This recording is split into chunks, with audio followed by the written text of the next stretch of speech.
Welcome, everyone. You have made it to Tuesday, June 2nd. Council, you're in the right spot. Meeting is called to order. We're going to start with roll call. Councilmember Brandon Whedon, Present. Councilmember Angela Jefferson, Present. Councilmember Joan Cathy. Who's coming up? We see Joan Cathy. Councilmember Eileen Swarthout, Present. Councilmember Megan Sullivan, Present. Councilmember Peter Agabi, Present. Councilmember Kelly Von Holtz, Present. Mayor Liada Dahoff. And I am still here. Please join us in the Pledge of Allegiance. To the flag, the United States of America, and to the republic for which it stands, one nation under God, indivisible, with liberty and justice for all.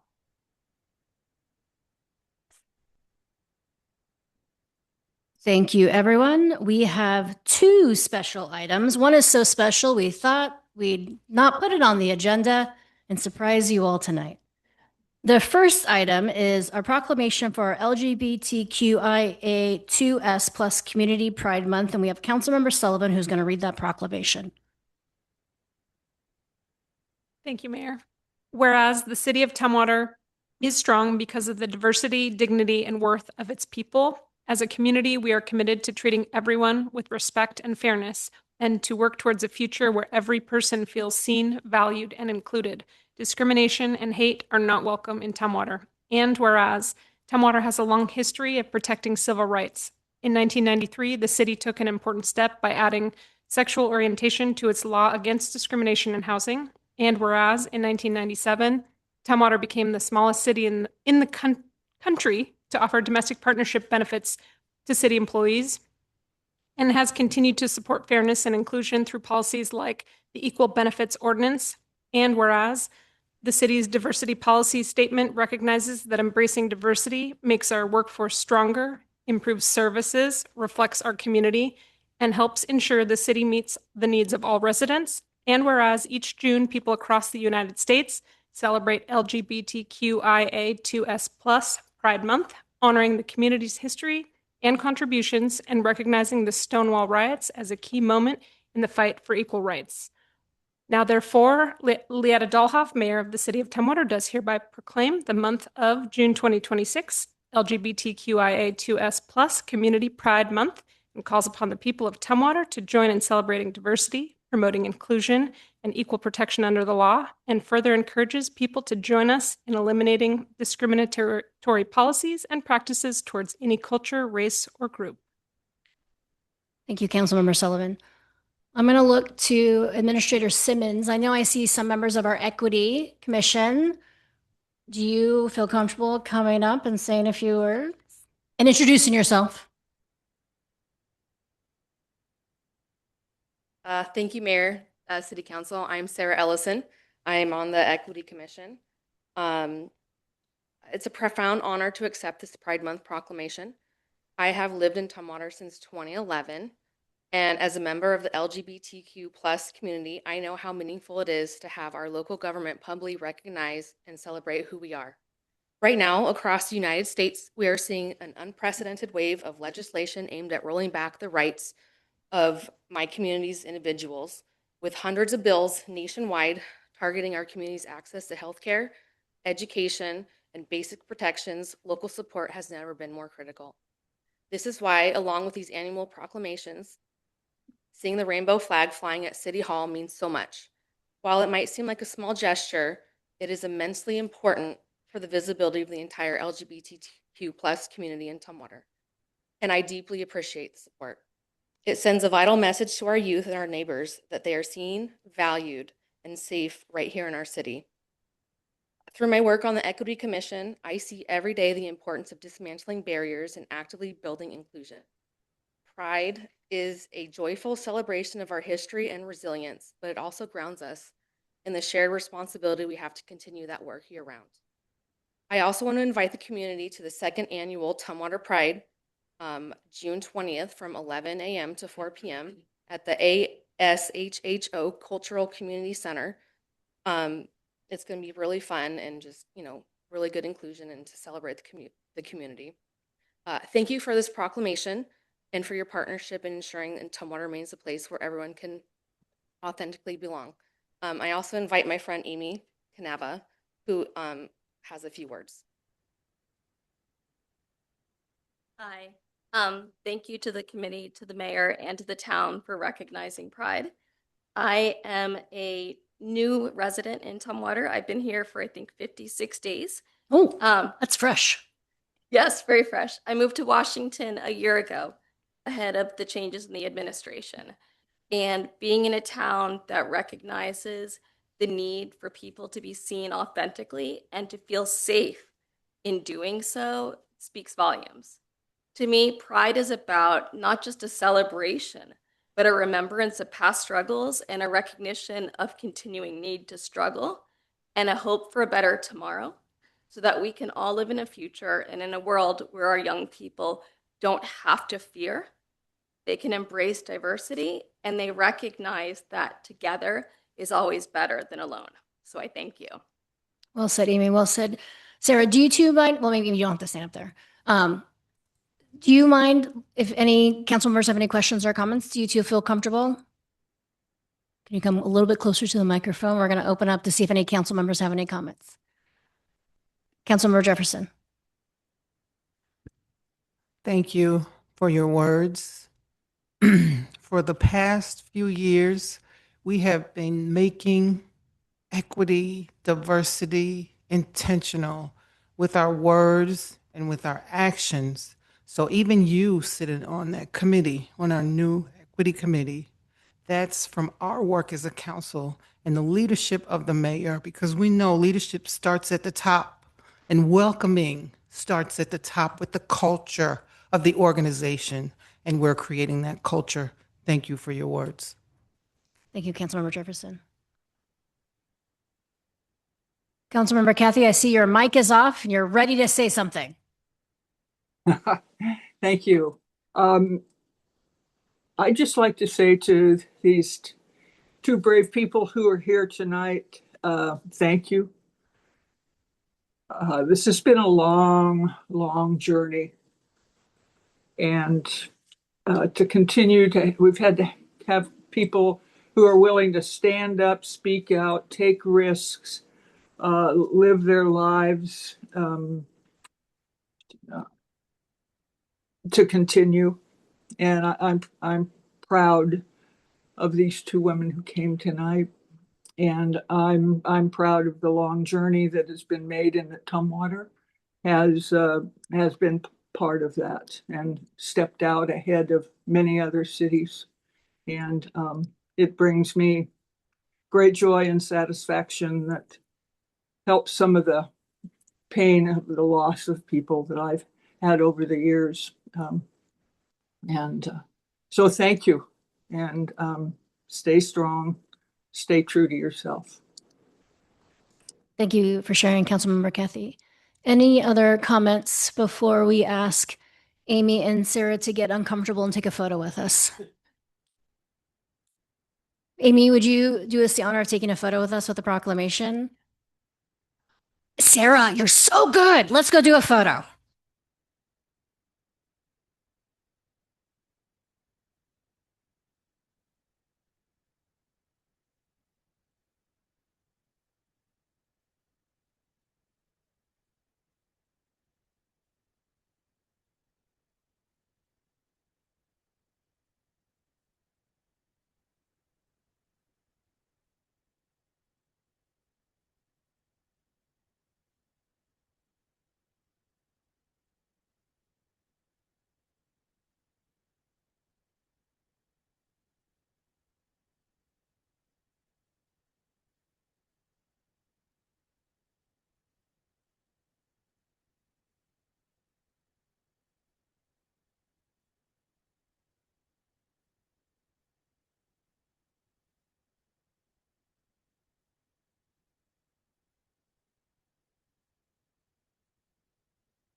we have another special proclamation aligning with history and years and struggle.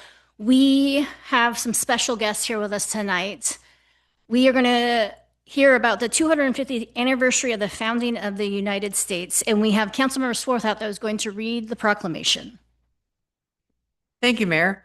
Whereas on July 4th, 2026, the United States of America will commemorate the semi-quincentennial, the 250th anniversary of the signing of the Declaration of Independence.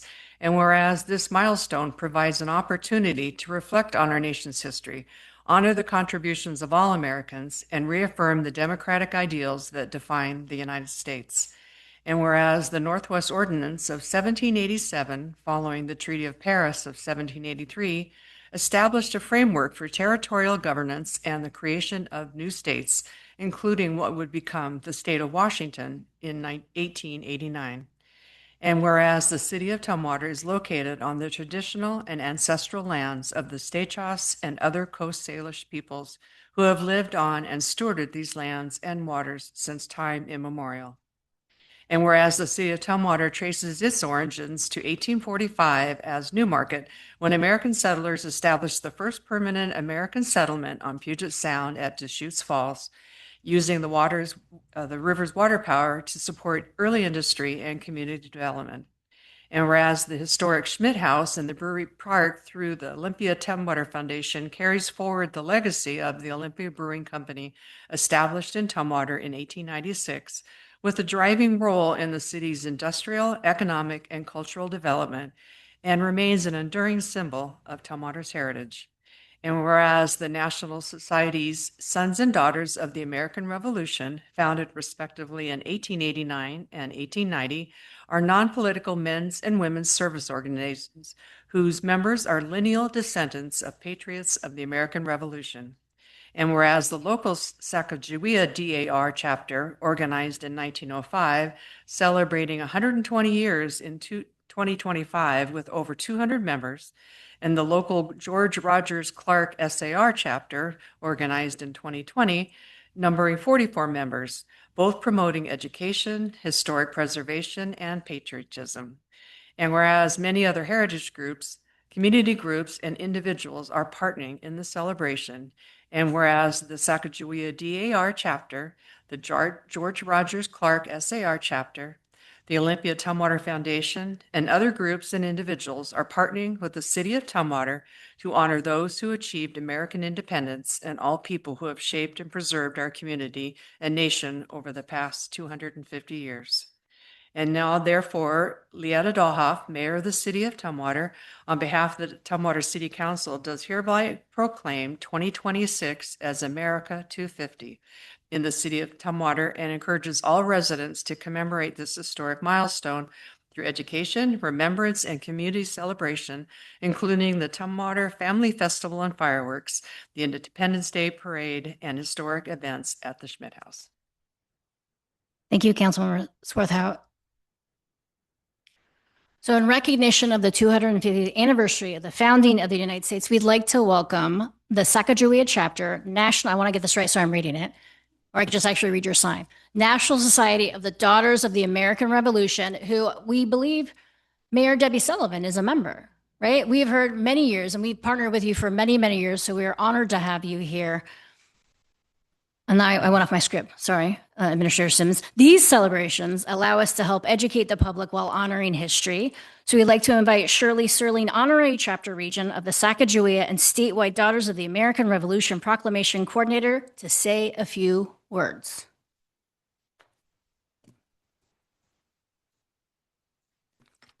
I'll be very brief. I just want to point out to you that in one of the whereas statements, we are honoring those who achieved American independence and all people who have shaped and preserved our community and nation over the past 250 years.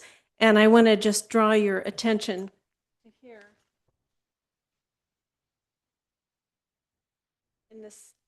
In the second paragraph, to the founders, we're talking about life, liberty, and the pursuit of happiness.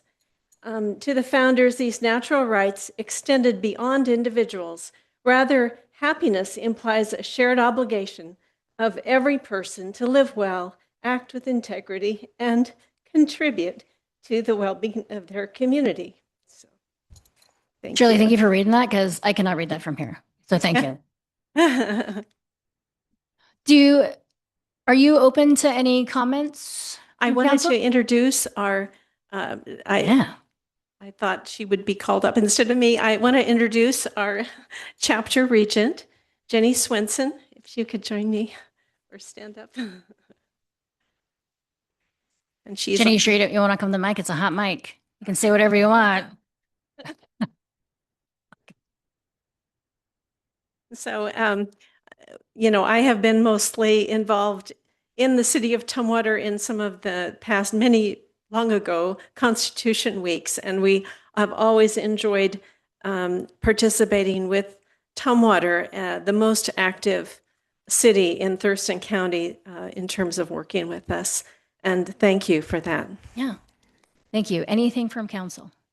Would you all be open to doing a group photo with council? Do you mind if we stand behind you? Because there's a few of you. We don't want to take away from your costumes. Could you all come up and then we'll take a group photo? Thank you. Come on up.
Thank you all for coming. We'll see you around town at all the events. Always.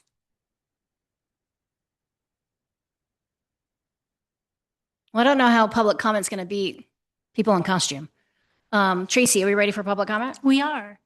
At this time, we will receive public comments. You may comment on items relating to city business not scheduled for public hearing. When I call your name, please come up to the podium, speak into the microphone, and state your name and contact information for the record.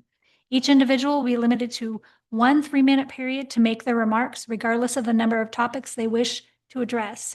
Speakers may not comment, promote, advocate, or oppose, or speak against pending initiative, ballot measure, or candidate. All comments shall be directed towards the council as a whole, not individual council members, and not to the members of the audience. Please refrain from disruptive behavior such as booing, hissing, audible comments, cheering, or clapping. So right now, we don't have anybody online that registered for public comment, but we do have a Brian Nixon that wanted to speak. Dixon, my apologies. Do you want to come up to the podium?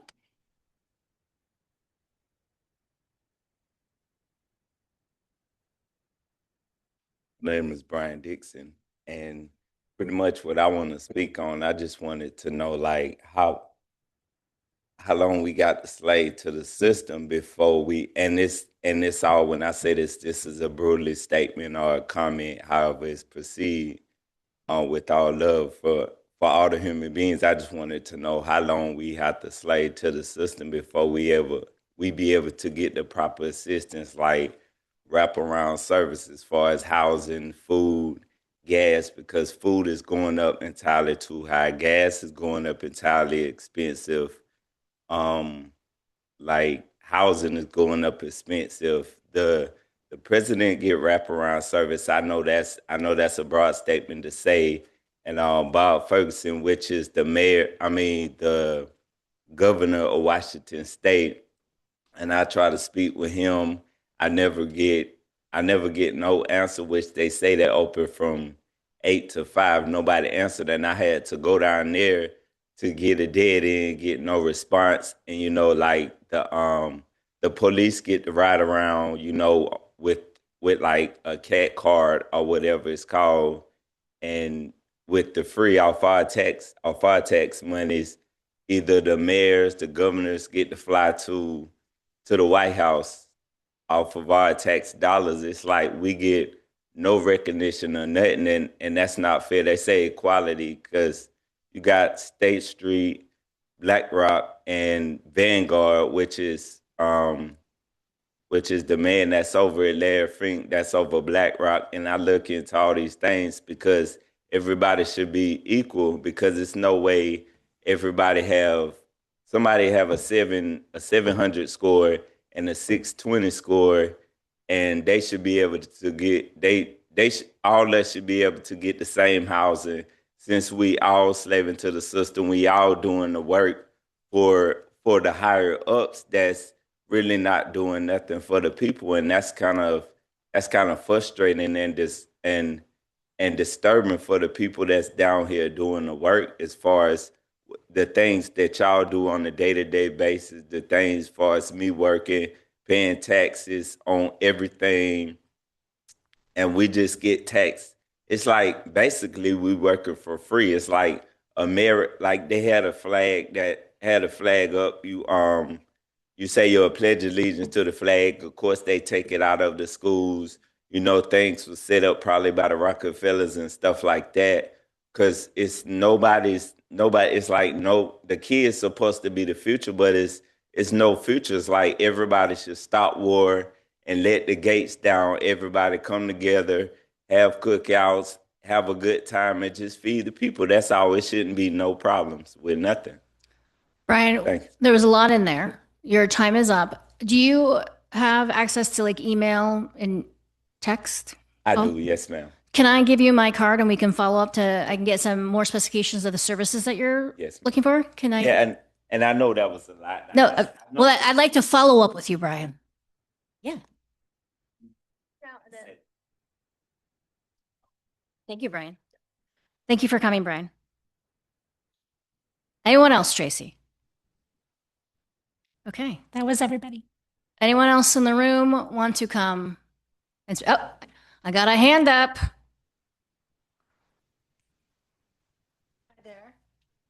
My name's Betsy Norton. I live in Olympia, just on the other side of the freeway. So I sort of think of myself as quasi-Tumwater. But I just wanted to mention, I sat in on the tree canopy, tree code discussion last week. And I just wanted to mention that people who live, like me, live in multifamily housing.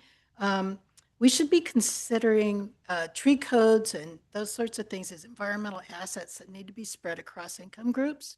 And so, for instance, if you have, I think I saw, Dana can correct me, I think I saw that the tree code for multifamily housing was at a lower level than it is for single family housing. And I would encourage you to think about tree canopy and the need for green space on a per capita basis, as well as thinking about it in terms of who owns the property and what the current setbacks are and that kind of thing, so that everybody has equal access to it. Great comments, Betsy. Thank you. Anyone else want to go after Betsy? See, no one look me in the eye. I think we're done with public comment. Thank you, Tracy. We're going to move on to the consent calendar. Does council want to remove any items from the consent calendar? Seeing none, I would be open to a motion. Your mics are hot. So move. Second. Got a motion from Councilmember Jefferson, a second from Councilmember Sullivan. Any discussion? All those in favor, please say aye. Aye. All those opposed, same sign. Motion has passed. Thank you. A little summary of this consent calendar was meeting minutes from May, payment of city vouchers to support ongoing city operations and services, and drumroll, the permit for the annual Thunder. Thank you all for doing that with me. Thunder in the Valley. I'll work on that. Wasn't really prepared. Thunder in the Valley 4th of July fireworks display, helping bring back one of Tumwater's signature community celebrations. And another just little summary for consent items, because sometimes you can see consent calendar items are longer, some are shorter. Really, the highlight is what's put on a consent calendar is typically routine and administrative. This helps the city services run smoothly, maintain transparency through approved public records, which is why council can pull any item at any time. Ensure vendors and partners are paid for the work performed, and support community events that bring residents together. The consent calendar allows council to efficiently conduct business while reserving meeting time for discussion of major policy and strategic issues. So I just want to give a little summary about why sometimes they're longer or shorter. We're going to move on. We have 2 public hearings. We are on 7A for those following online. We are now going to open the public hearing for resolution number R2026-004, Black Lake Belmore annexation. There is a sign-in sheet available on the table next to the door for those individuals wishing to give testimony. Staff will make a presentation and answer any questions from the council. Following the staff report, we will open, do we open the hearing, or do we ask council if they have any questions before we open the hearing? Thank you. Okay, we'll hear from Dana. See if there's any clarifying questions from council. Then we'll open the hearing, and then we'll close the hearing. Does that work for everybody? Okay. Dana, what do you want from us today? Thank you, Mayor. Thank you, council members. So good evening. And tonight we're talking about an annexation. I believe I'm accidentally clicking forward. There we are. This annexation is actually at the resolution stage. So it's resolution number R2026-004, and it's in Black Lake Belmore Road Southwest. So we want to review the annexation, tell you where it is in the process, and then discuss the next steps after approval. So if you look at the flow chart, we are halfway. We're dead center at the hearing section. So you've already received an initiating petition for 10% and moved it on to the next stage and approved the annexation. I wouldn't say conditionally, but approved it with the respect that the county needs to review the signatures to make sure they match the property ownership. So that step was completed in January, and that's the legal sufficiency of the petition. So now we're on to hearing. Next step was going to be the review by the Boundary Review Board. And except for that step, this annexation is pretty much, this is the final leg of the approvals. So Boundary Review Board is going to review it, and then you have your final review of the ordinance and approval. So we've already looked at how this is going to affect the city, what the financial impacts are. They're accepting the city indebtedness, and they are going to accept our zoning. All right, so the location of this annexation is on the west side of the city boundary between the city and Black Lake in the UGA zone in that area. I'll zoom in a little bit so you can see a little bit more. There are 2 parcels. The total is 10.74 acres, and so we have a larger parcel and a smaller one. One of them is owned by LLC or an organization, and the other is owned by a individual. And this application came together to have efficient processing. So the General Government Committee reviewed this application on May 26th and forwarded it for your consideration. And today we're asking if you would adopt the resolution number R2026-004 to annex this land into the City of Tumwater. The next steps are the Boundary Review Board, again, will review it. They have a pre-submission review, and then they have a 45-day review, which goes to state agencies, local entities for their comments. And then if no comments come, this allows for an appeal or a further hearing. So there's a further hearing if there are comments. If there are no comments, then we move forward with the adoption under an ordinance. And then after you adopt the annexation under ordinance, then we notify the agencies and let them know it happened.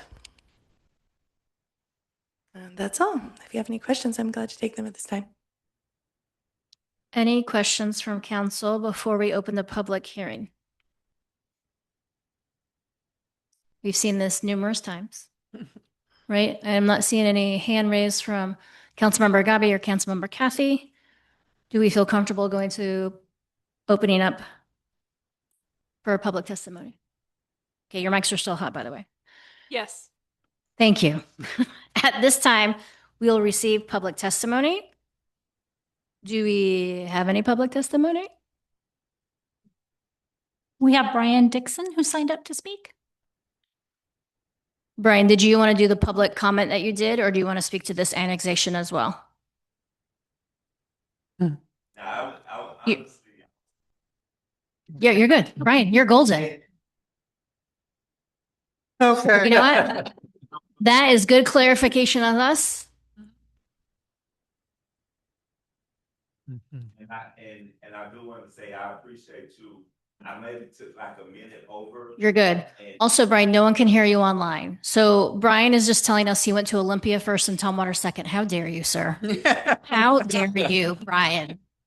Okay, you're still not on the mic. So good update for staff about the sign-in sheets, maybe larger font to know what they're signing in for. So great feedback, Brian, and you and I will connect that another time. Brian does not need to talk about this annexation. Anyone else online or in person that'd like to talk about this annexation? Do we all feel comfortable closing the public testimony? Do I have to ask 3 times, ask 3 times, ask 3 times?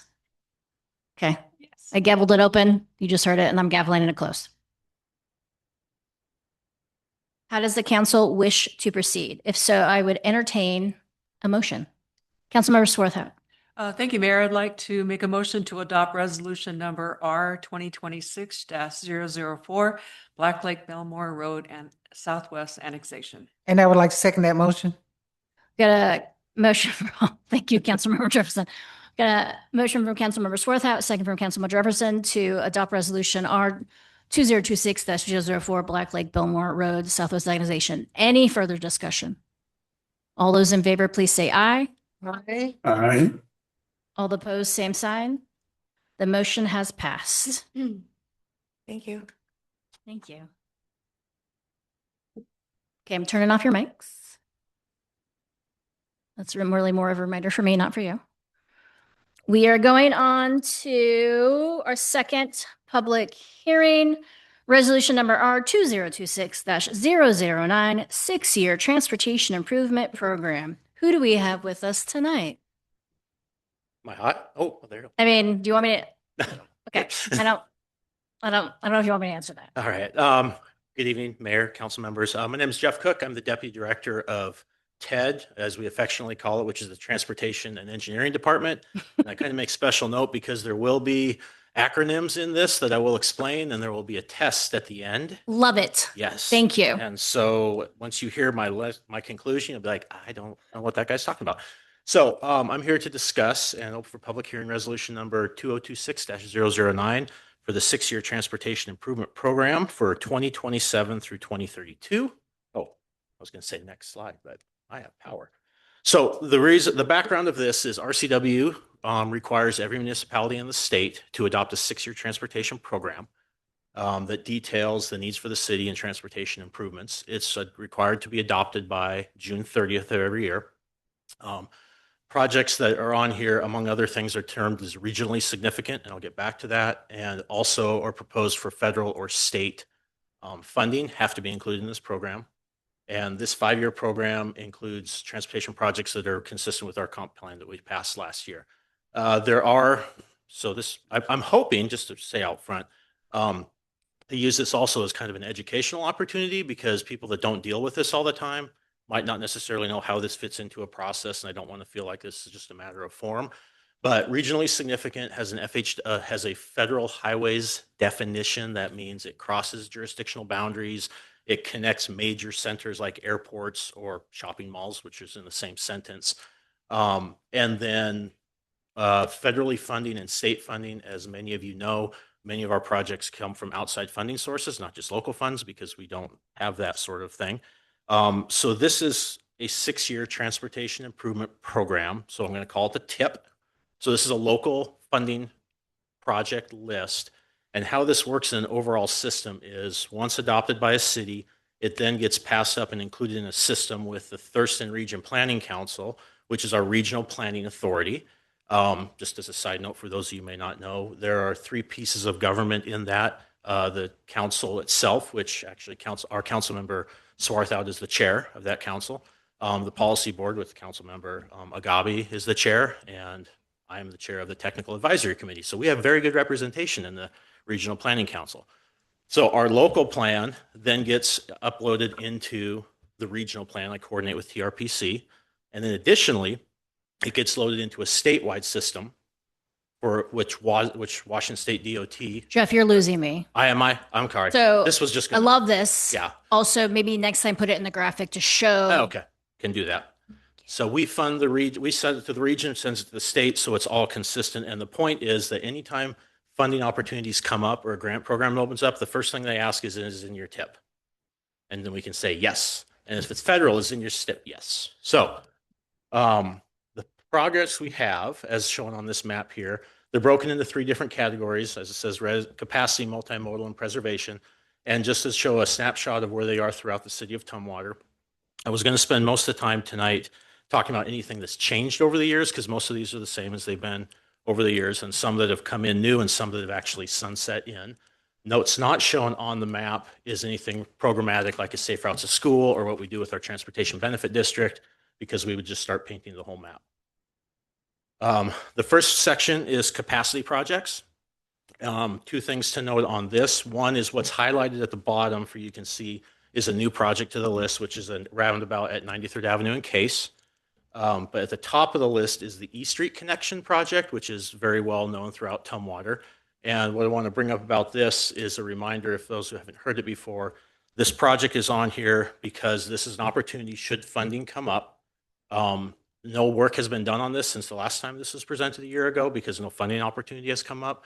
So there was a plan done back in 2018.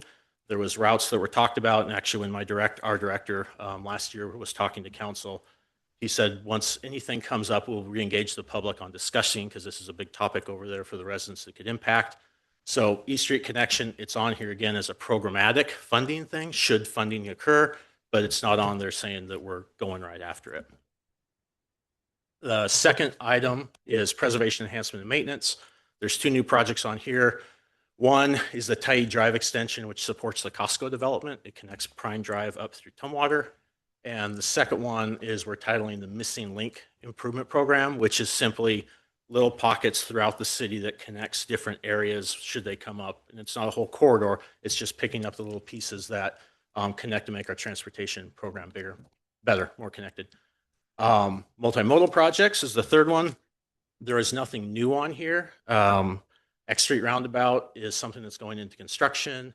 And Dennis Street also service capacity projects, but they're here as multimodal. The job right now, the project that's going to be presented actually soon for going to construction is also the Deschutes Valley Trail. So these projects are moving through from last year and they are being delivered. And the changes from last year's TIP is the 2nd Avenue Ped and Bike program, or Ped and Bike intersection is being removed because it will be completed soon. It's under construction now. And Percival Creek Fish Passage is about to start construction, but before the sunset window, it will be completed. So it was just removed from the TIP as well because they're both already funded. And then the new projects, as I mentioned, were over there.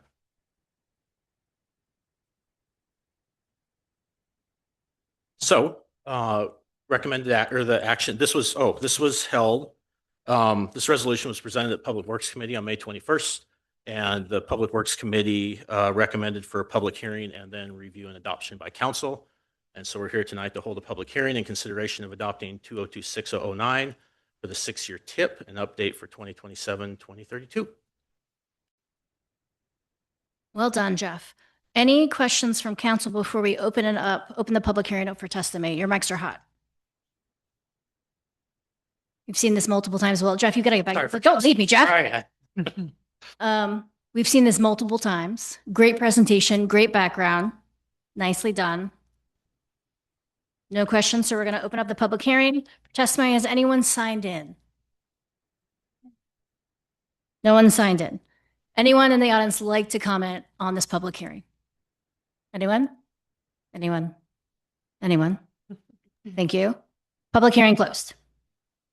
Any additional comments? Otherwise, I would entertain a motion. Your mics are hot. I move that we adopt resolution number R2026-009, six-year transportation improvement program. Second. Got a motion from Councilmember Jeffrey and a second from Councilmember Whedon to adopt our 2026-009 six-year transportation improvement program. Any further discussion? All those in favor, please say aye. Aye. Opposed, same sign. Motion passes unanimously. Thank you so much. We are now on to item number 8, council considerations. As you can see, Michelle is walking across the front. Item 8A, Police Chief Confirmation. Welcome, Michelle. Thank you, Council Mayor.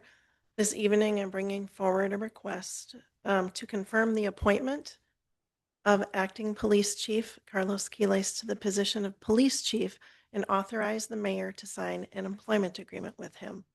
The employment agreement is the standard agreement that the council adopted in 2025. There have not been any changes to that agreement since the adoption. So a little bit of background. Acting Police Chief Quiles has demonstrated exceptional leadership, operational expertise, and a strong commitment to both the Tumwater Police Department and the Tumwater community. He's highly respected by department employees, city staff, law enforcement partners, and community members, and has consistently demonstrated the ability to lead effectively through both daily operations and complex organizational challenges. He brings more than 24 and a half years of law enforcement experience with the city of Tumwater, 15 years of that being in SWAT service. He was promoted to lieutenant in 2008 and advanced to deputy chief on October 1st of 2025. On January 3rd, he assumed the role of acting police chief. Since assuming this leadership position, Acting Chief Quiles has focused on fostering a culture grounded in professionalism, accountability, and selfless service, while strengthening both internal team cohesion and community engagement. Thank you, Michelle. Could we have Acting Chief Quiles come up and say a few words before we open it up to council?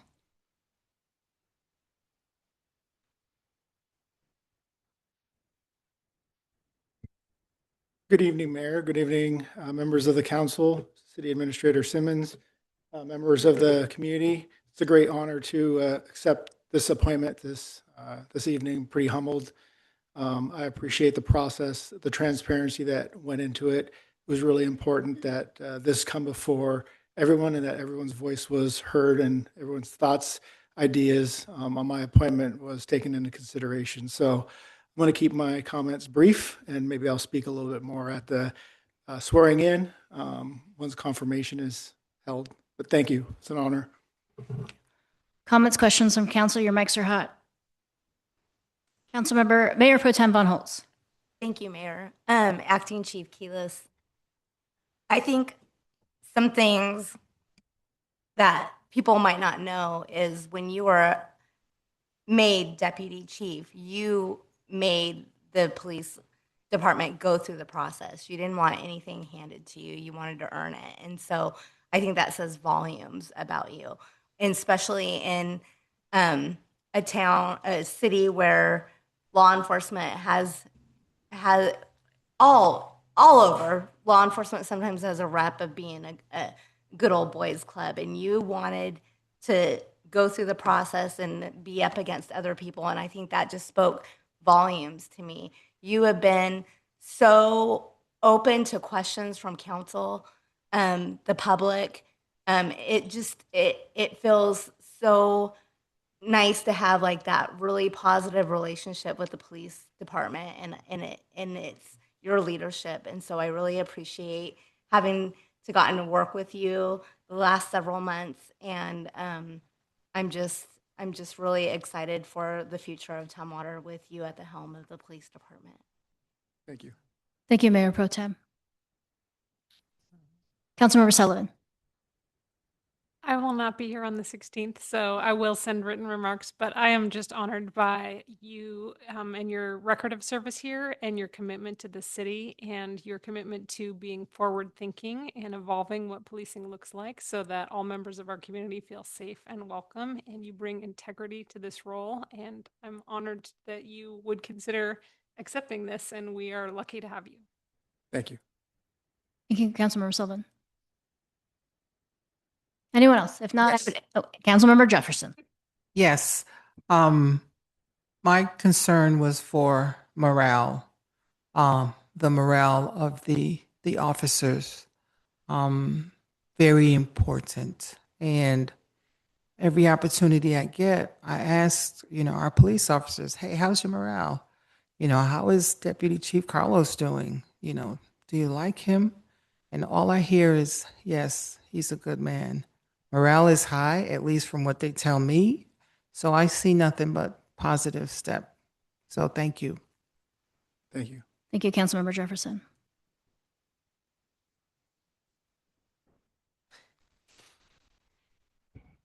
I move we confirm the appointment of Acting Chief Carlos Quiles to the position of Police Chief and authorize the mayor to sign an employment agreement with Chief Quiles. I second. Got a motion from Councilmember Sullivan to confirm the appointment of Carlos Quiles to the position of police chief and authorize the mayor to sign an employment agreement with Chief Quiles. And I feel like I heard a second from Councilmember Jefferson and Mayor Pro Tem Von Holtz at the same time. We're going to give it to Councilmember Jefferson. You guys want to arm wrestle? Well, we'll alternate, right? So second by Councilmember Jefferson. Any further discussion? All those in favor, please say aye. Aye. All those opposed, same sign. Motion passes unanimously. Congratulations, Police Chief Quiles.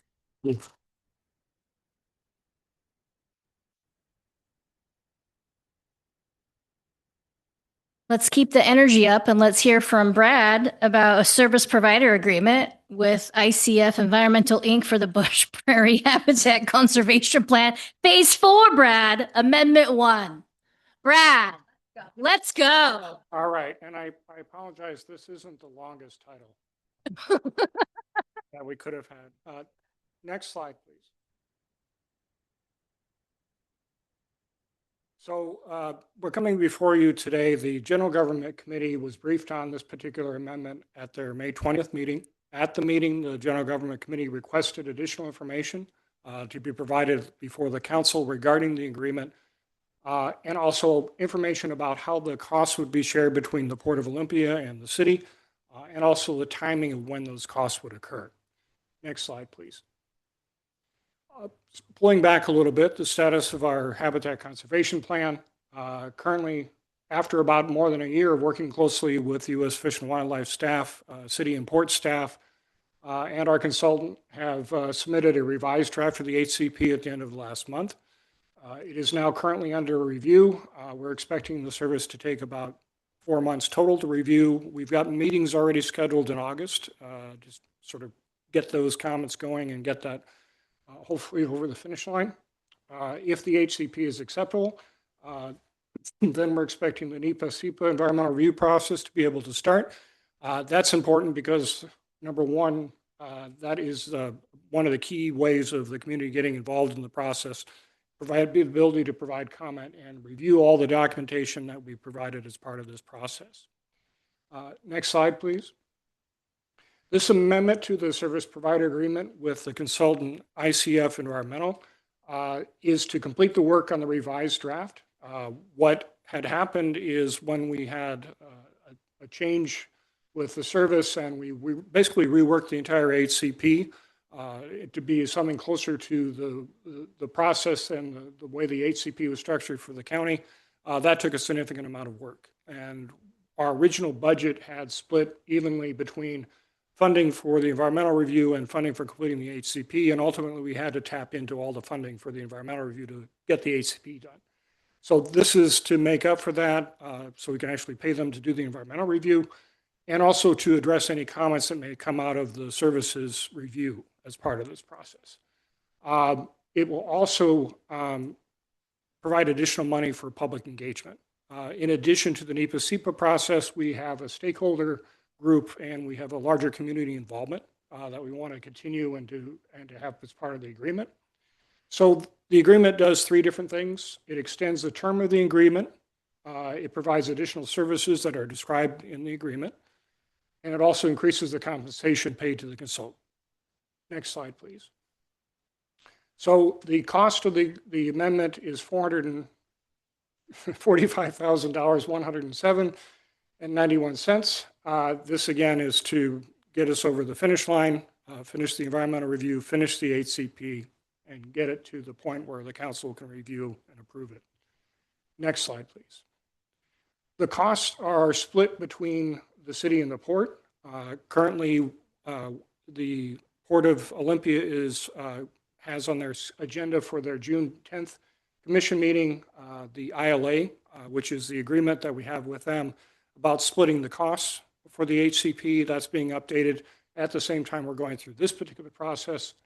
So for budgetary reasons, the total amount of the compensation in 26 is limited to $200,000 because, to be honest, our budget was set up for that and we're okay with that, but we can't go beyond that for this year. So those costs, again, would be split evenly between the city and the port. Each would pay $100,000. And then in 2027, the remainder of the funding, which is $245,000, would be, again, split evenly between the city and the port. Next slide, please. That's it. So are there any questions or any additional information needed? Your mics are hot to ask Brad a question. Councilmember Swarthout. Thank you, Brad, for diving into that. We did have some questions during GGC, so thank you for making that clear. So now when we're looking at the proposed schedule for completion for the Bush Prairie HCP, so we're still in the first task one. Are we still in task one? We're up to phase 4 now. But is task 4 phase 4?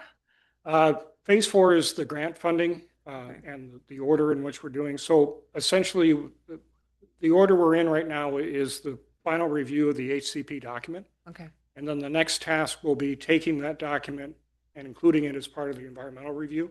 Okay. Now, what if that will be either an environmental assessment, which is equivalent to our DNS process at the city, or the full EIS process is still to be determined by the service. They're wanting to review the HCP and then make that determination. Once that is started, those have two very different timelines. We'll have a much better idea of the total project timeline at that time. Thank you. I know you've been living this for a long time, but it's nice to be brought up to speed again and let us know where we are in this whole process. So I appreciate you filling us in and the public in. So thank you. Councilmember Agabi. So, Brad, looking at the last page, actually not the last page, this is page 2 of 8, PDF, 2 of 8. Describe the remuneration, and it says service provider by compensation paid to service provider by an additional amount not to exceed $445,000. And then in the same sentence, it describes in Exhibit B1 the total amount payable to the service provider pursuant to the original agreement, and this first amendment shall be an amount not to exceed $954,107. So is that adding up the first 445 for the total of 594 and 107.91? No, what it is there's a total payable, which is that second sentence, which is the $945,000. That includes both the original amount of the contract as well as the proposed amendment. So those two figures together give us the 945,000. Okay, all right, that's what I thought. Thank you. Thank you, Councilmember Gubby. Great clarifying question. Anyone else? If not, I entertain a motion. Mics are hot. Go ahead. I'd like to make a motion. Councilmember was like, I'm not going to make the motion. Councilmember Swarthout. Make eye contact. I Oh, thought. Councilmember Swarthout. Okay, there we go. So, I make a motion to authorize the mayor to sign the service provider agreement with ICF Environmental, Inc. for the Bush Prairie Habitat Conservation Plan, Phase 4, Amendment 1 for the Bush Prairie Habitat Conservation Plan. So moved. Before we vote, Brad, is there a way we can start tracking the number of words in our titles? Okay, just if we just do a running like start, because you're amazing at this. We have a motion from Councilmember Swarthout and a second from Councilmember Jefferson to authorize the mayor to sign the service provider agreement with ICF Jones and Stokes LLC for the Bush Prairie Habitat Conservation Plan Phase 4, Amendment 1 for the Bush Prairie Habitat Conservation Plan. Any further discussion? All those in favor, please say aye. Aye. Opposed, same sign. Motion passes unanimously. Thank you so much, and thank you, Brad. When we were going over this agenda yesterday with staff, when we got to this one, I just immediately pictured Councilmember Kathy's face smiling. Yes. We are now going to talk about Canopy Equity Program. Who do we have with us tonight? See, look at Councilmember Kathy smiling. Yeah. I called it. Good evening, everybody. I don't know if you can everybody hear me okay. My name is Brian Coughlin. I'm the urban forester for the city of Tumwater, and I'm here to talk about the Tree Canopy Equity Program. So starting off, a lot of people might not know really what guides my position, kind of what tools I use to make decisions. So a lot of what I do comes out of the Urban Forest Management Plan. If you've not had time to read it, I would encourage you to, but it's a large document, several hundred pages. So in that document, there are hundreds and hundreds of actions. And these are the things that I try to enact, bring to people's attention, find funding for, and et cetera.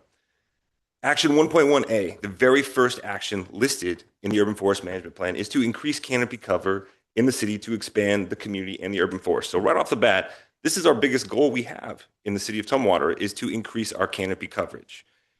You can see we had a canopy assessment done in 2025, and compared to the canopy assessment we had in 2019, we've lost 11% of our canopy.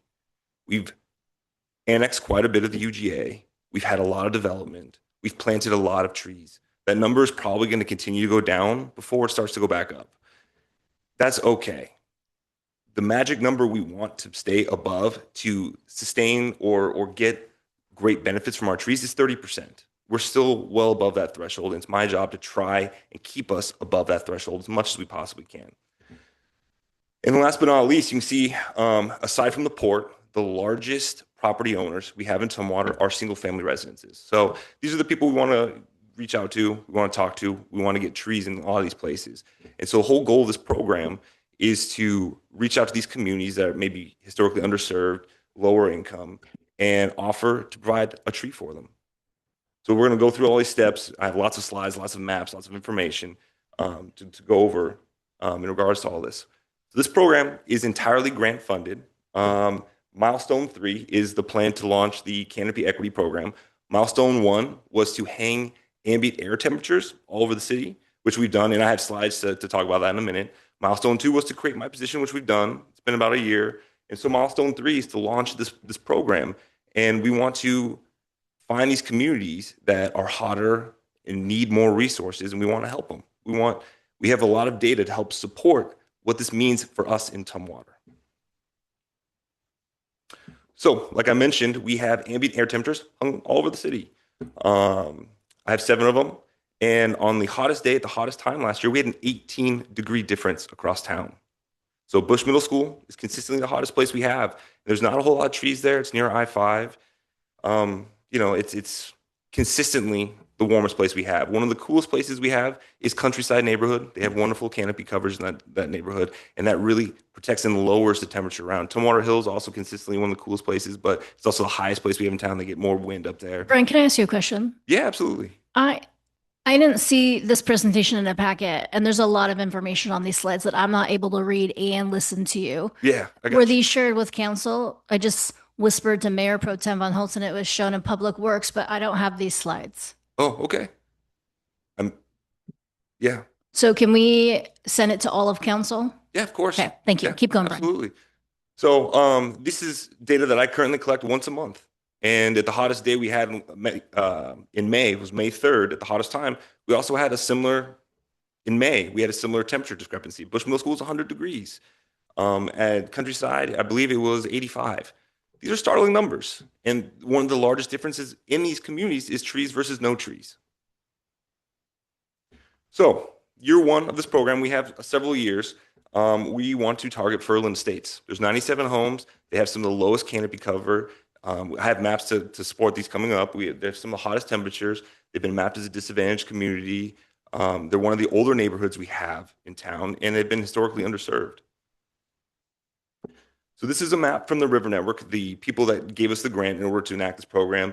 And Furland Estates in the top left corner, they're in the orange, which is where they want us to target. So these neighborhoods that we chose, they checked a lot of boxes, and we put a lot of time and consideration to make sure we were going to do the greatest number for the greatest good. So Furland Estates, you can also see, this is sorry, the picture is a little grainy, but zooming in on urban heat island index maps, they're not really made for that. So, but you can see this neighborhood has severe, very severe and extreme heat. So one of the ways we can reprieve that's much more economical is provide trees for these people. This is another map from from the same place that does the urban heat island index map. And they update their information regularly. And you can see that this is one of our lower income neighborhoods. So again, we're putting a lot of thought and consideration into who we're reaching out to, and we want to really try to help as many as we possibly can. This map isn't the best, but in 2024, you'll have to apologize. In 2024, we had a tree inventory and maintenance plan done, and it highlighted priority areas for us to plant trees. And Furland Estates is a high priority. So steps in this program, it's rather simple. I want to go door to door and I want to talk to these people. And we've selected 4 trees, a large conifer, small conifer, large deciduous, small deciduous. And we want to find the right tree for the right place. And we want to encourage them to plant one in their front yard, in their backyard, in a place that's going to give them the greatest benefits. There is a little bit of science that goes into it. So hopefully we can encourage them to take us up on our offer, and we can provide them with one of these 4 species. And then we want to invite them to a workshop. Now, the goal of the workshop is we really want to get buy-in, right? We want them to want these trees. We don't want to just plant a bunch of trees and then walk away and hope they live. So we want to host a workshop. We're going to do down at Pioneer Park on August 15th. And we actually, funny enough, we have some trees missing in Pioneer Park. So I'm going to plant some trees in the parking lot, do demonstrations for all of these planting techniques and additional resources we want to provide. We want to give them mulch. We want to give them mycorrhizae. We want to give them a watering bag. These people might not be familiar with these things and how to utilize them.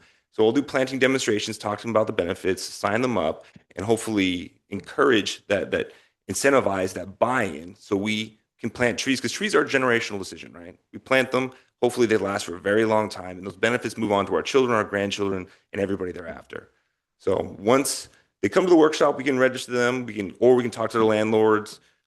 We will then order all the trees and we'll start delivering them in the winter. That's the best time to plant a tree. We can coordinate with homeowners, we can coordinate with renters. If they can come pick them up, that's great. If not, if they need delivery, I'll go deliver them to them.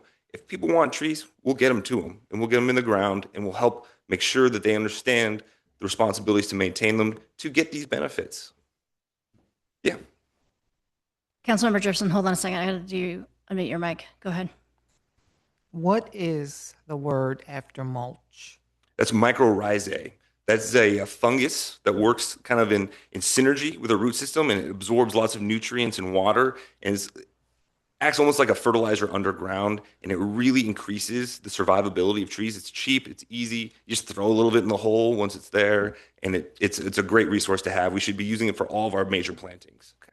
Learned something today. Thank you. Brian, I have a question on Jim because I haven't seen these slides. Is this going to be proposed in your department's budget for council to review for this coming biennium? This is entirely grant funded. So my supervisor is, yes, she gave me the thumbs up. So yeah. Okay. So tree species. I know I listed them over there, but these are the ones, and I've worked with local nurseries to find trees that are easy to source, that are native adjacent.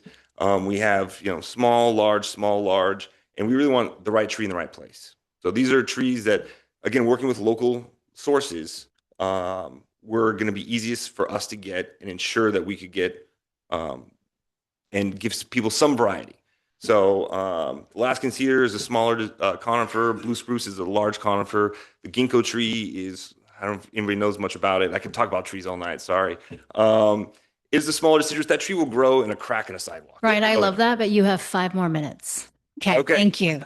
And if people have tons of space and they want the biggest tree, the biggest bang for the buck, the London plane tree is one of the greatest trees that can lower ambient air temperature, store carbon. It has a wonderful long attribute list. So again, we really want to encourage the right tree in the right place, and we wanted to give people variety. So I didn't want everybody just to think that this is the only thing we're doing to enhance canopy. We have a lot of programs. This is an important thing. Like I said, it's action 1.1A. So I'm just going to talk about some of these other things that we're doing to enhance the canopy in Tumwater. So this year, again, my first year on the job, I just celebrated my 1-year anniversary.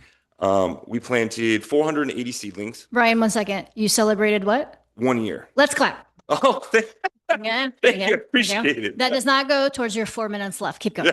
Yeah, I appreciate it. So this year I planted 480 seedlings in 3 different locations. I got a wonderful reception from everybody. Everybody really enjoyed it. Everybody wants to help. I plan to increase that into the thousands. There are other avenues we're seeking. There are nonprofit groups that provide seedlings, and we have volunteer groups I want. And so we've identified properties all over town, and we want to get thousands and thousands of trees in the ground. Another thing we're doing is sidewalk repair and tree retention projects.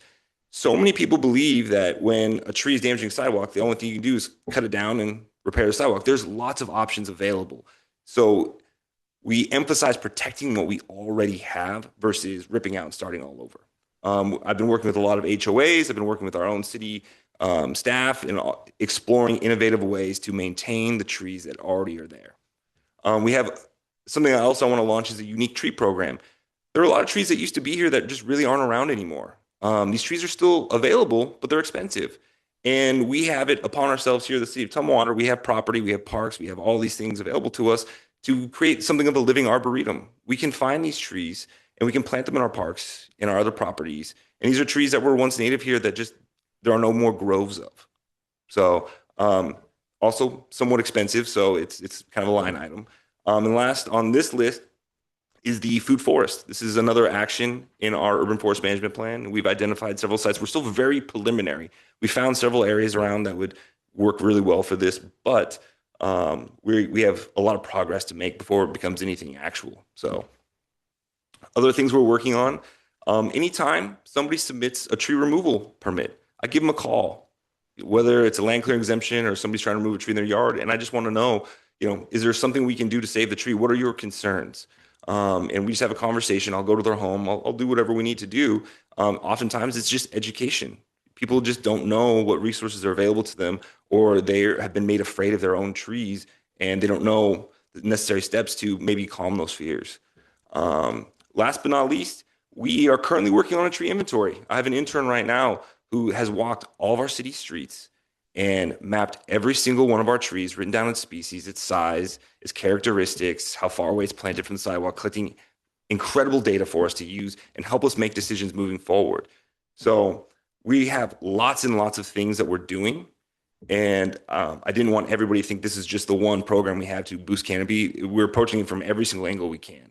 So questions? There is 30 seconds left for any questions. So I'm going to give it to Councilmember Kathy.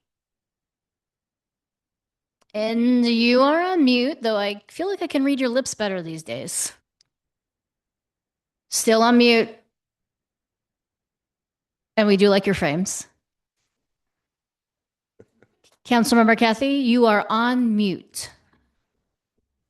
I said, I am absolutely over the moon. This is wonderful. God, I've been here all these years hoping for something like this. And it's come true. I'm so glad that you're here. That's very kind. I appreciate it. I'm going to come and meet you personally and talk to you about some of these things and my notes over the years and so on and so forth. This is a wonderful thing for Tumwater too. There's a lot of people here that have been waiting for this kind of care and so forth from the city. So thank you. Thank you for the report, and I'm glad you're here. I appreciate it. And that's the whole goal, is doing good by Tumwater and putting Tumwater in the best position we can moving forward to combat a lot of the issues we have. Yeah. And I've been one who's called often to ask if someone has gotten a permit to remove trees. And I don't know exactly how that goes or if you're now going to be in charge of that. But some people say they have and they haven't, or some people have and they say they can remove up to so many trees and so forth. And I'm still waiting for us. I don't know if you have something to do with it, updating our tree ordinance. Brian, can you add that to your list of what you talked to Councilmember Kathy about? Just block out 2 to 3 hours. Yeah. Absolutely. I'm very involved in all of the above. Okay. Thank you, Mayor. Yeah, add it to your list, Brian, because that's been an ongoing discussion with Councilmember Kathy and all of us, and we support Councilmember Kathy in these concerns and her love of trees. Yeah, and I'm here and I'm available. Please, we can arrange a time. We can sit down and speak. Yeah. She wants to shut me up. I do not want to shut you up. I just want to make sure we circle back with you. I'm just kidding. More to come. Brian, we look forward for another update. This was a discussion only, but an update from your discussion with Councilmember Kathy. Thank you so much, Brian. Okay. Yeah. Thank you all. Moving on to item 8D, as we see City Administrator Simmons walking to the mic. We are on 310 Israel Road Purchase and Sale Option Agreement. Administrator Simmons, what do you need from council tonight? Thank you very much, Mayor Dahlhoff. Good evening, council members. For the record, Paul Simmons, City Administrator. Before you tonight is the 310 Israel Road Purchase and Sale Option Agreement. 310 Israel Road is a 95,000 square foot building, just about a half mile down Israel Road from where we're standing right now. This is a picture from the street looking at the property. The proposal would be to consider this building for a new city hall. Last week we had a work session where we focused on a variety of options, and as we talked about this option, which was option D, we talked about the growing campus of public facilities along Israel Road. We have the new sheriff's office, which is just received has just opened and is starting to function. We also have Tumwater High School, which is not in a box there, but it happens to be right there. We have the library, the police station and current city hall. We have the fire station, the post office, and then if we were to move forward with full purchase of this, you see this growing slew of city services along Israel Road. Last week at the work session, we won't go into all the detail that we talked about, but there was unanimous direction from the city council to pursue option D, which is highlighted there on the right, which is to bring back this purchase and sale option agreement, which is how we arrived here tonight. The other options, just real quickly, were to continue to build on to this facility. Another one was to look at a new city hall. Another one would be to look at a new police station, and council expressed support to look at refurbishing currently vacant building, which was also by far the most economical option for us to consider, and also allows us to move at the fastest pace. As part of the work with the Artisans Group, and I know this is small, we asked them to take a look at the building to say, if we were going to put City Hall in this location, could it work? And if so, what's an option for what it would look like? There's a lot more work that needs to go into this, but we just wanted to show these slides to demonstrate that a City Hall not only would fit into this space, but it also provides leased space that could potentially allow us to generate some additional revenue to help cover the cost of the facility. So based on their estimates, we would need about 2/3 of the space, and about 1/3 of the space would still be available. And that's a preliminary estimate that is, subject to change as we go more. Artisans Group also looked at some different design elements to give some ideas of how the facility could be renovated to maybe have some more modern features, and some of the color palettes that were just some preliminary suggestions, thinking about Tumwater's culture, our style, and what we could look for in terms of a potentially new city hall facility.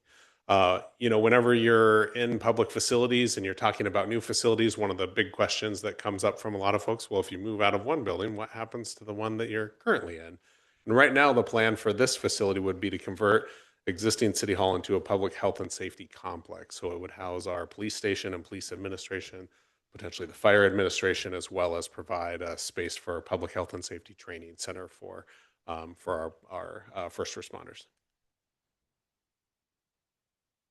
The purchase and sale option agreement, the terms of that, we would put $100,000 down at the time that we sign onto this agreement. That's non-refundable. However, should we move forward with the purchase, the $100,000 would be applied towards the cost of the acquisition. It also secures a purchase price, which is equivalent to the appraised value from a 2023 appraisal of $15,580,000. So if we were to move forward, we have a predictable price, which allows us, which is important for planning, doing our financial analysis. This term gives us 6 months to do our due diligence and really do that full financial analysis. We would be looking at the cost of debt, which we're already starting to look at. We would look at ongoing design and cost analysis of retrofitting the new building, which again was an initial start of the Artisans Group, but it'll require a deeper dive. And then also estimate the ongoing operational costs. If you take on a building of that size, you're looking at utilities, custodial, other facility costs, and then also what is the feasibility of some revenue potentially if we were to lease out space? What is the cost of that? What are the options for doing that? What does that look like? So this 6 months would give us the time to work through those items and come back to council with more information, but also secure the opportunity to move forward. So should council want to move forward, what we're looking for is the recommended action is to move to approve and authorize the mayor to sign the 310 Israel Road purchase and sale option agreement. And I'm happy to answer any questions. Council, any questions? I can unmute your mic. If not, I would entertain a motion. So I'm going to make your mics hot. Mayor Pro Tem Von Holtz. Oh, Took the slide down so she can't see the. I'll move to approve and authorize the mayor to sign the 310 Israel Road purchase and sale option agreement. Second. Got a motion from Mayor Pro Tem Von Holtz. Got a second from Councilmember Sullivan to approve and authorize the mayor to sign a 310 Israel Road purchase and sale option agreement. Any further discussion? All those in favor, please say aye. Aye. Aye. Opposed, same sign. Motion passes. Thank you. Thank you.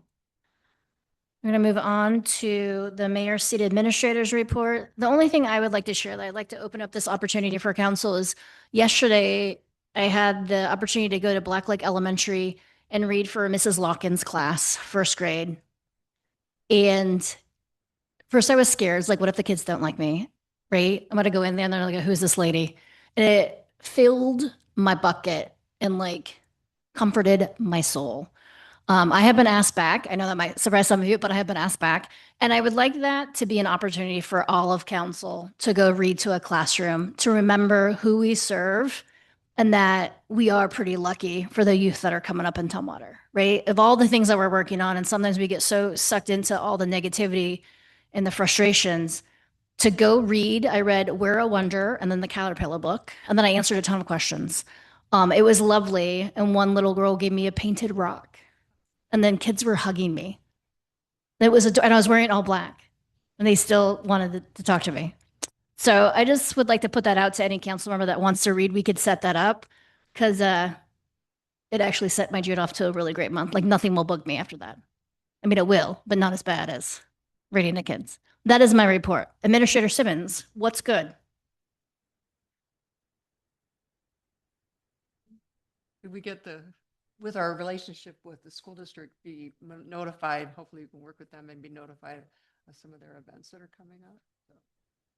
Okay. Because they do Read Across America in March. So I'm just saying that there's things that we Can we, yes. Okay, thank you. Can you make a note and send an email? Because I will not remember as soon as I walk off this dais. So yes, great idea, Councilmember Swarthout. Let's go back to Administrator Simmons. There we go. Thank you very much, Mayor Dahlhoff. Just two quick items. One, I wanted to make you all aware that we are in full review of the 27-28 biennial budget.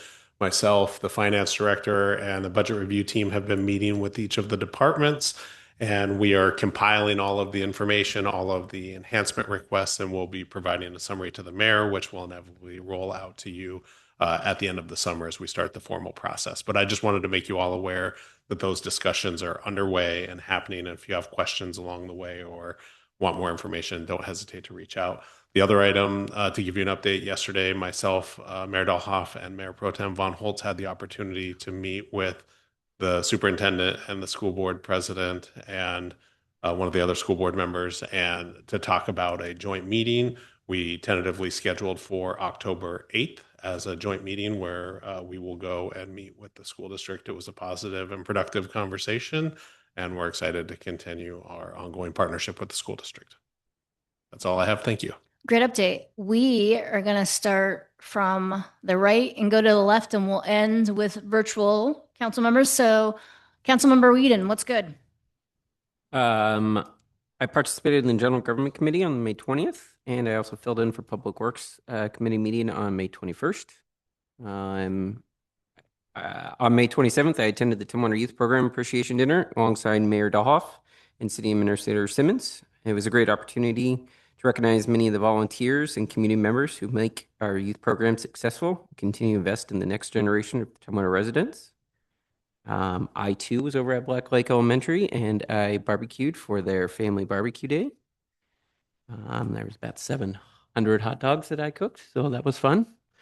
And then I also had a meeting with a local real estate broker to discuss the proposed home energy score program.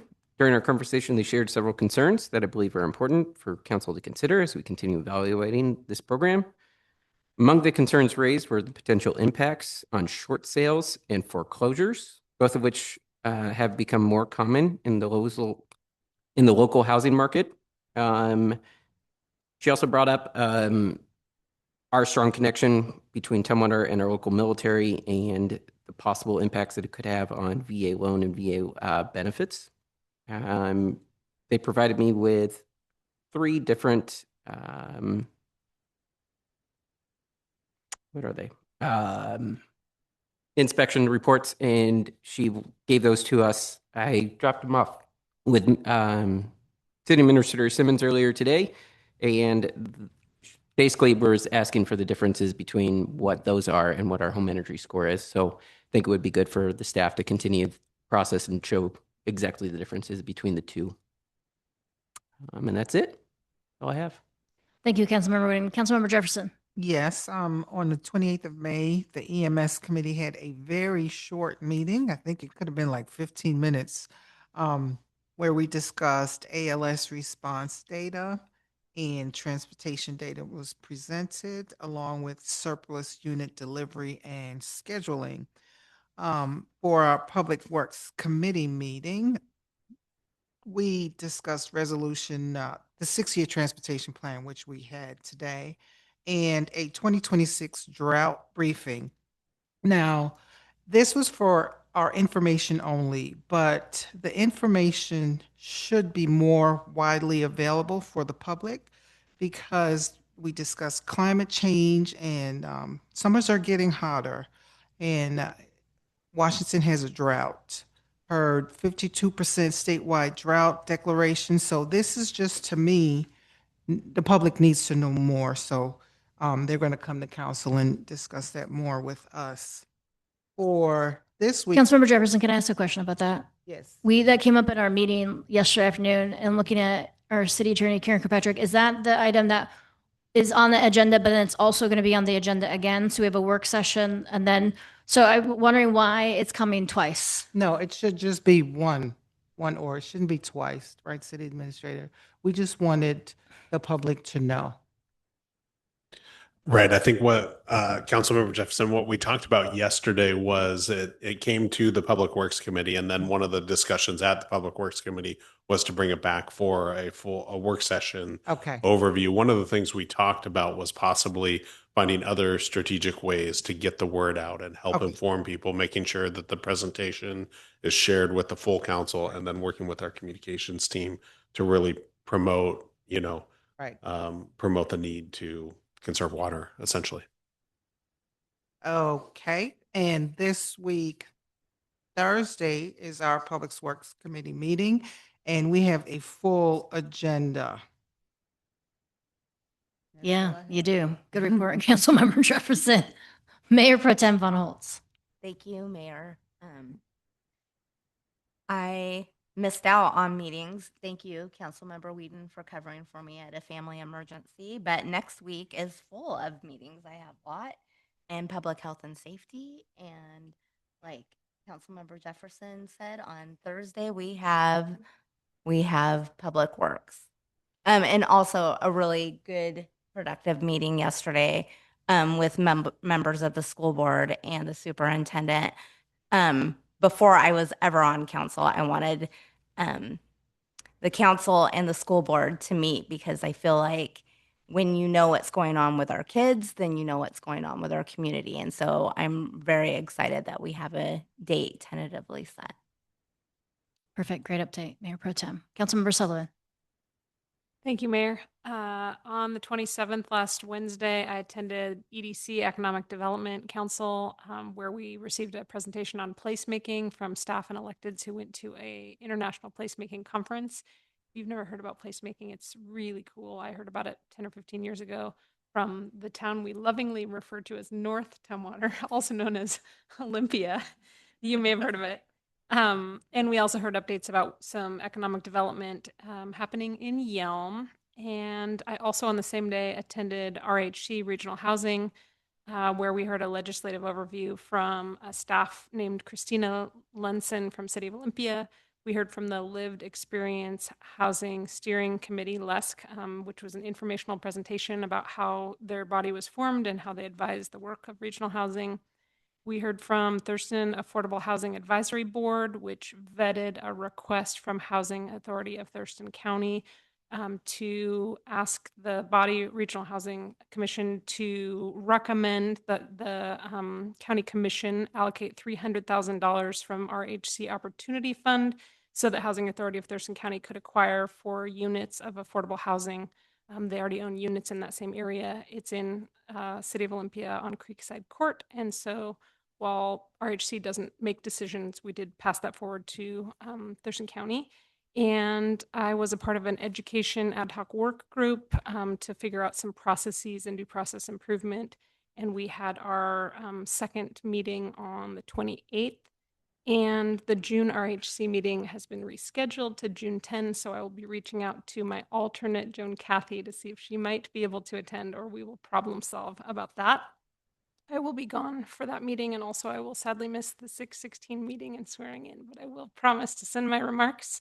And how do I sign up for reading to students, Mayor Dahlhoff? Because I'm all in for that. And my very last update is tomorrow I will be joining city and county staff for a driving tour of some of the RHC funded project sites to learn a little bit more. So thank you. I dig that. Great update, Councilmember Sullivan.